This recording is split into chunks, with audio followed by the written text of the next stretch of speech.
शिक्षा में कुछ चीज़ें ऐसी हैं जो शायद कभी या फिर किताबी ही रह जाती हैं, अगर उसको प्रैक्टिकल लाइफ में यूज़ नहीं करें तो। जैसे सारी समस्याओं का जड़ कहीं ना कहीं यही लगता है कि शिक्षा में ही कमी है,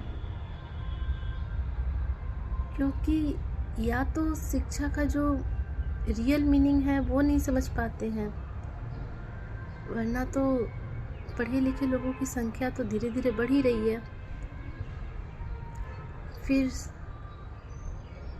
जो भी प्रॉब्लम्स है सोसाइटी में या देश में, वो कम होनी चाहिए धीरे धीरे। जैसे हिंसा, चोरी, अपराध, लेकिन ये चीज़ें बढ़ रही हैं। प्रदूषण ये भी फैल रहा है। तो शायद हम अभी तक शिक्षा का सही मतलब नहीं निकाल पाए, या फिर उसका प्रैक्टिकल लाइफ में बहुत ज़्यादा यूज़ नहीं कर रहे हैं।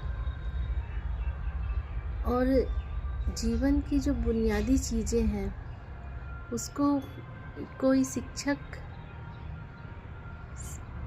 हो जो अनुभवी हो, जो रियल में जीवन का मतलब समझता हो, वही समझा सकता है। तो शिक्षा में कई चीज़ें शामिल होती हैं जो हम लोग प्रैक्टिकल लाइफ में यूज़ ही नहीं कर पाते। या तो कोई सिखा नहीं पाता या तो हम सीख नहीं पाते। तो प्रॉब्लम दोनों ही तरफ है। तो अगर जीवन की जो बुनियादी आवश्यकता है, रोटी कपड़ा मकान, इसको छोड़कर भी कई चीज़ें हैं, जैसे ईमानदारी, सच्चाई। ये सब सुनने में ऐसा लगता है कि आध्यात्मिक ज्ञान है, लेकिन वास्तविकता ये है कि दुनिया टिकी ही इन्हीं चीज़ों पर है। अगर ये नहीं तो फिर देश को सीरिया, अफ़गानिस्तान और पाकिस्तान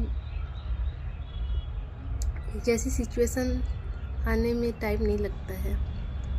तो कहीं ना कहीं शिक्षा का सही अर्थ ही हम नहीं समझ पा रहे हैं। शायद इसके लिए जीवन के पहलुओं को बहुत ही गहराई से समझने की ज़रूरत है। वापस से जो प्राचीन शिक्षा पद्धति थी, जिसमें बिना किताब के ही पढ़ाई हो जाती थी और अर्जुन जैसे योद्धा निकलते थे, द्रोणाचार्य जैसे गुरु थे, एकलव्य जैसा विद्यार्थी था।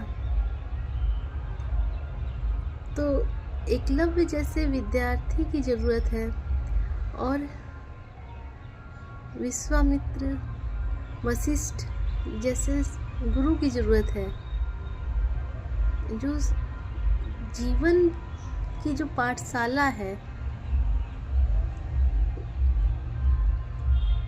उसमें